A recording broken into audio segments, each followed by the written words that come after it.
Hello, everybody. Today is February 10th. It's a Wednesday, and here is your video of today's lesson. As always, you want to make sure that you have your math notebook and pencil nearby so that way you can jot down anything that is important as we go through. Also, please make sure that you open up the student paced Nearpod so you can follow along with the video and push pause when you're asked to complete the prompts in the student paced Nearpod. All right, taking a look, these are our learning targets for our current lesson. You can see that once again, we are going to be, when given two fractions with unlike denominators, we're going to write equivalent fractions and find a common denominator between the two. So for example, in the butter problem that we've been looking at all week, I currently have unlike denominators. We're going to find equivalent fractions by looking at, well, here's a half, and I can also represent a half using a fourth. So 1/2 is the same as 2/4. And then we are going to use those common denominators to add. So then we rewrite this problem as 2/4 plus 1/4 equals 3/4. The next one says that we are also going to be looking at how we can represent how we can represent adding using models when there's unlike denominators. And then the last one talks about how we are going to use equivalent fractions again to add fractions and mixed numbers using unlike denominators, and again, making that connection with equivalent fractions. So right now, we're really just looking at proper fractions, but our goal is to get to add something that maybe looks like 2 3/4 plus 1 1/3. So that's what we're building up to.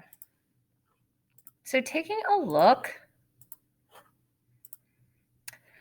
So here is a review of the important information. It says before adding fractions, the fractions must have the same size parts. You can use what you know about multiples and equivalent fractions to find a common denominator when we have fractions that have unlike denominators. So let's take it one step at a time. Again, this is that butter problem that I also just talked about on the previous slide. And you can see that here we have 1/2 plus 1/4, and that's modeled right here. And as you can see that we do not have same size pieces. So because the pieces are not the same size, we are not able to add them. So what we wound up doing is finding a common denominator, and a common denominator means that we now have same size pieces. So that's what it means. Common denominator means that we have the same size pieces. So you can see that that 1/2 is now represented as 2/4. And then I can add that 1/4 more for a sum of 3/4. So again, when we started the problem, we had this white piece and this yellow piece, and they're different sizes. So we had to turn everything into the same size piece. And in this case, it was fourths. We didn't change the value of a half. You can see that they still represent the same amount. We just had to take that half and change the size of the pieces. So what I would like for you to do is make sure that you have that student paced Nearpod open. And as I'm going through, I would like for you to add the information into your Nearpod. You can also push pause at any time on the video, try the problem out yourself, and then come back and see if you got it correct. So here we have 2/5 plus 3/10. So let's take a look at what that would look like with fraction strips. So if I had 2/5, so that's like saying 1/5, 2/5, and then 3/10. 1, 2, 3. Again, you can currently see that they are not the same size pieces. The blue pieces and the white pieces are not the same size. So step 1, we want to list the multiples of our denominator. And we're trying to find a number that shows up on both lists. So you can see I have the denominator of 5 and 10. 5, 10, 15, 20. All right, 10. Oh, and I don't have to go any further because, as you guys can see, that the 10 appears on both lists. That means that my problem now is going to be written as 2/5. We have to change it to something over 10 plus something over 10. So again, that's a little arrow pointing down. Let me get that out of the way. All right, so let me make that a little bit clearer for us. So we have to rewrite this problem as blank tenths plus blank tenths. Because 3/10 already is in the pieces that we want, we can just recopy that problem right here. So now we have blank tenths that we have to replace the 2/5 with plus 3/10. Here at the bottom, we're going to use that to help us figure out an equivalent fraction that 2/5 would be equal to. So we're trying to figure out, well, wait a second. 2/5 can be rewritten as how many tenths, and they're going to be equal. So the first thing we're going to do is shade in 2/5. So you can see I have 2/5 shaded in there. On the other side, I'm going to, not the other side, the other model that's cut into 10 pieces. I'm going to try and shade in the exact same amount. And you can see I'm able to carefully do that. Well, you can see now that I have 1, 2, 3, 4 out of the 10 pieces, or 4/10, is the same as 2/5. So now that 2/5 can be rewritten as 4/10, and we can add because we have the same size pieces. So 4/10 plus 3/10 gives me 7 1/10 pieces, or 7/10. Let's take a look with those models again.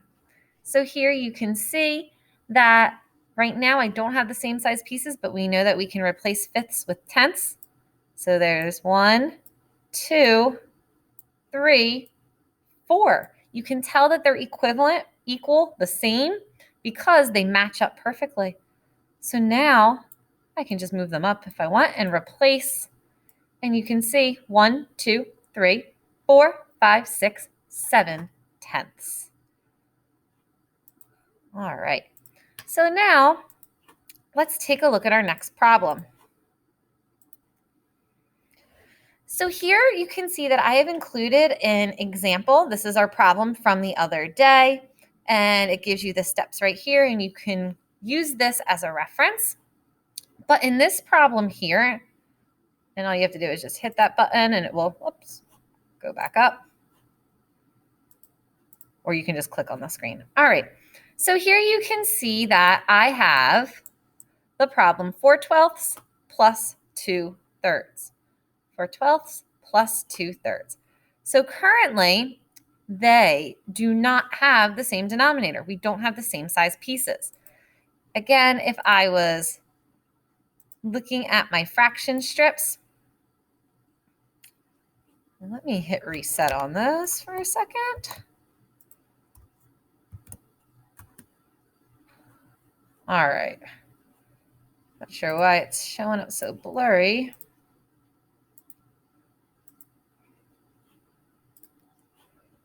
There we go. All right.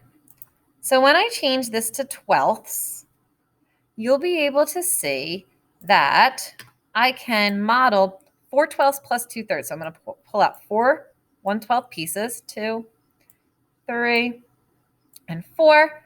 And then I'm going to pull out those 2/3. Once again, you can see that those white pieces are not the same as the pink pieces. The pink pieces are a lot larger than those white pieces. And in order to add, they need to all be the same size. So back here, we need to go ahead and find a common denominator. Again, push pause on the video. Try this out. Think about what I just did in the previous problem. Use that drop down to see the example and try it out yourself. And when you're ready, come back and push play. All right, so the first thing I need to do is find a common denominator, and I do that by listing the multiples of my denominator, 12 and 3, and finding the number that they both share. All right, so my multiples of 12. 12, up 12 more, 24, 36, 48. Now let's try 3. 3, 6, 9, 12. There's our common denominator. So our common denominator is a 12. So I'm going to go up to the top and I'm going to rewrite my problem. My problem is no longer 4/12 plus 2/3. We're going to rewrite it with a common denominator of twelfths. Blank twelfths plus blank twelfths. Well, because this first part of the problem right here is already in twelfths, I can keep that the same. The only thing that I have to change now is the 2/3. So I need to think 2/3 is equivalent to how many 12th size pieces? 2/3 is equal to or equivalent to how many 12th size pieces? Here's that highlighting again. So I'm going to go ahead and I'm going to represent 2/3. All right. Now I'm going to head over to my model where it's cut into 12 pieces, and I'm going to try and figure out, well, how many match? So let's see, I'm going to shade in the exact same amount. And you can see, all right, let's figure it out. We have 1, 2, 3, 4, 5, 6, 7, 8. So that means 2/3 is equivalent or equal to 8/12. Now my problem is no longer 4/12 plus 2/3. It's now 4/12 plus 8/12. Now I can add. My denominator stays the same. 4 plus 8 gives me 12/12. Well, if my numerator and denominator are the same, 12/12, that's going to equal 1 whole. Let's test this out using our fraction strips. So here you can see I have my 4/12 and my 2/3.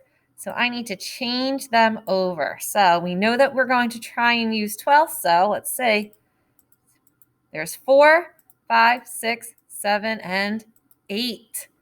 So now you can see that this problem shows,